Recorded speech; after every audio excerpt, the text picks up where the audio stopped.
at this point, some of you guys are deep into your rookie drafts. Some of you guys haven't completed. Some of you guys are in the middle of it, and you're in a slow draft, and you're just waiting for the rounds to happen. Some of you guys are looking to get in other leagues so you can draft more rookies. We're all in different places, but we're looking at the same thing. Whether or not our draft's done right now, we're still looking towards the finish. And guys that are at the end are usually those undrafted free agents who fell out of the NFL draft. And some of us are in so deep of leagues that those guys are of interest. We want some of those guys on our taxi squad. And if we're in a normal league or even a shallow league, we still need to know some of these players just in case they get the opportunity. The knowledge at that point is just an insurance policy.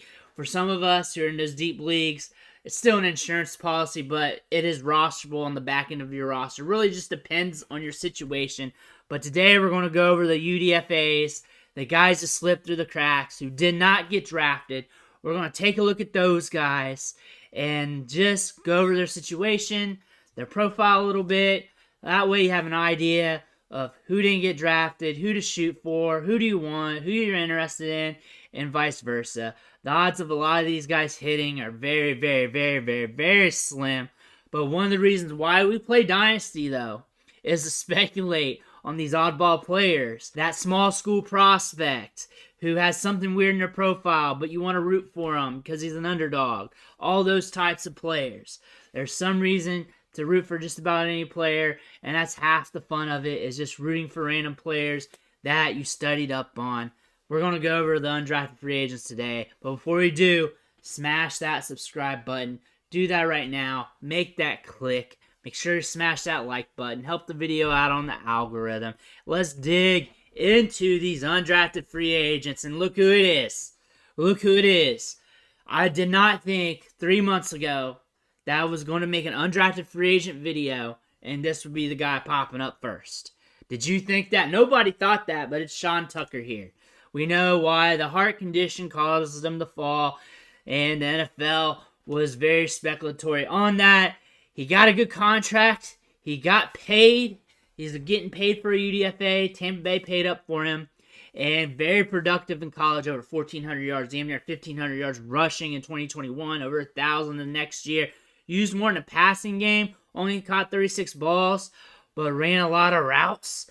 Just very inefficient quarterback play.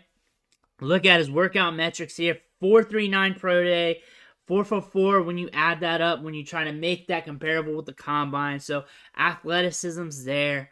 And with Sean Tucker, that wasn't off his pro day, though. That was off that workout video that we went over. He didn't run on his pro day. That's off the workout video. He jumped. He did his vertical, though, and it was 38 inches. That is not in there on the workout metrics.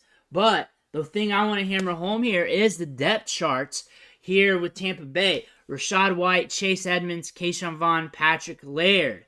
So if he's healthy, he's good to go.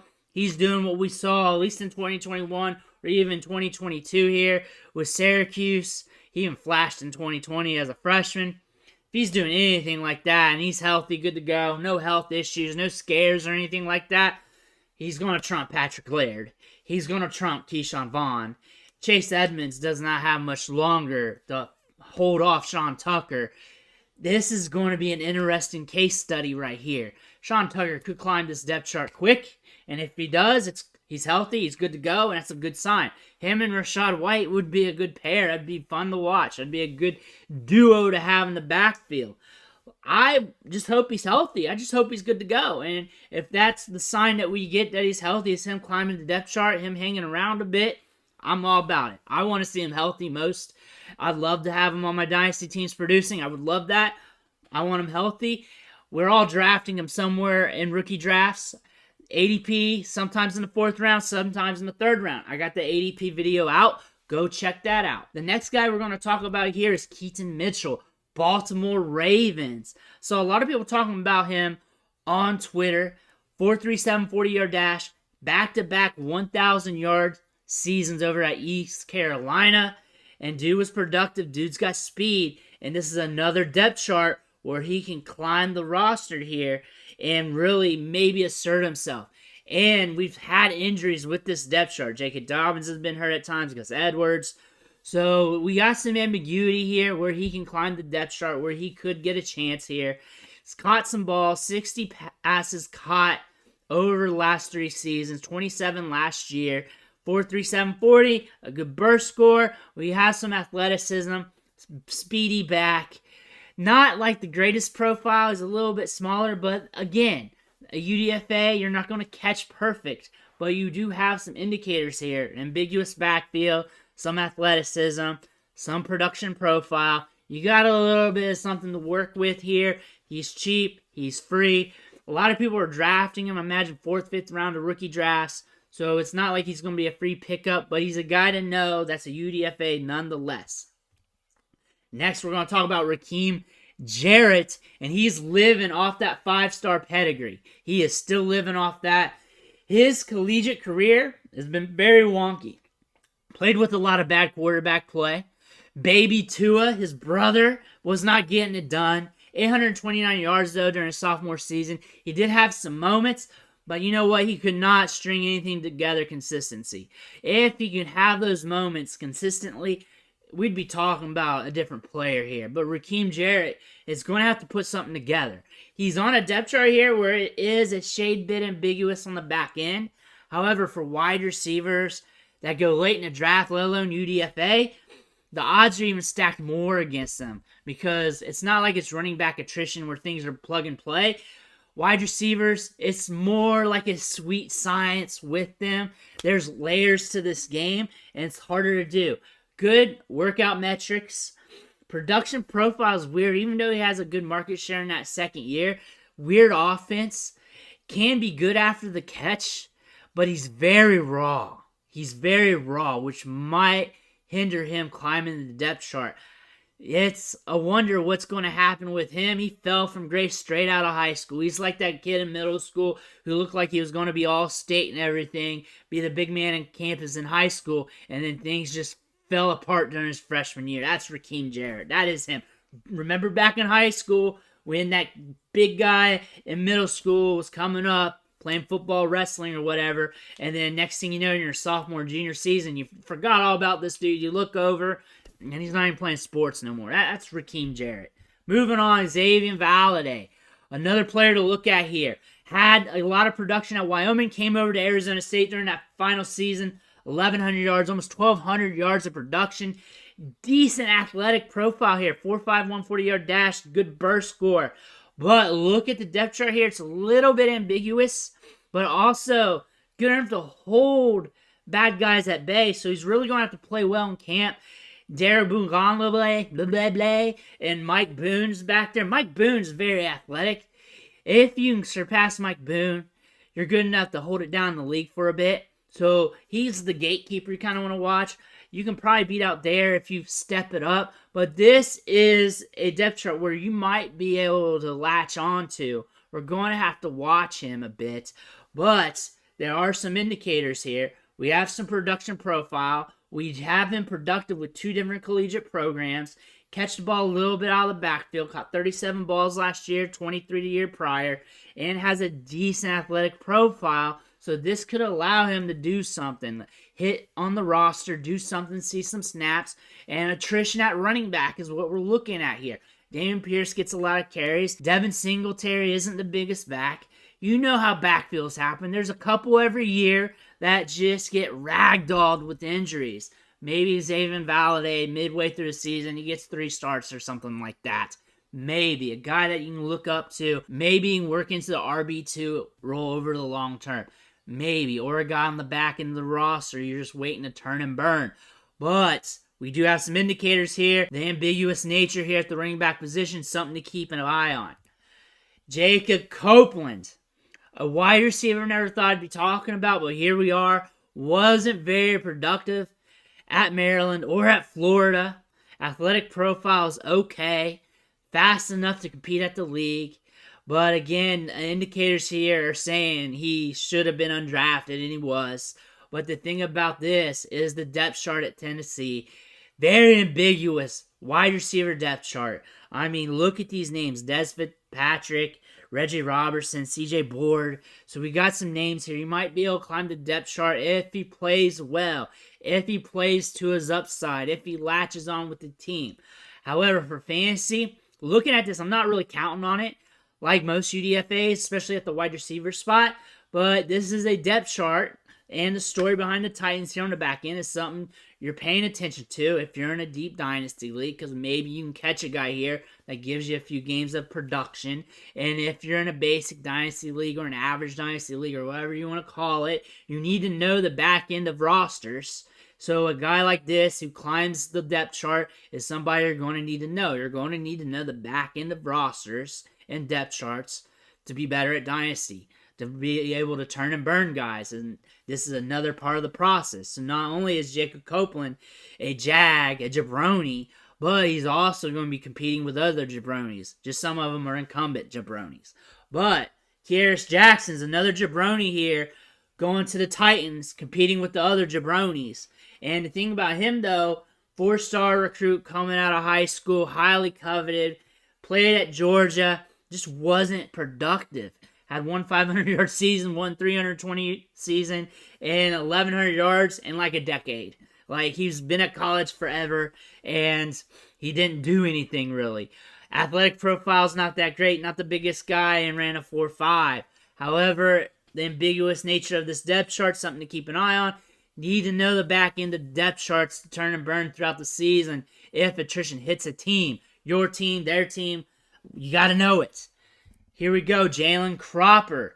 Little bit more excited about him, but it's tepid compared to some other people. There's a lot of Cowboys fans I see on the internet excited about him.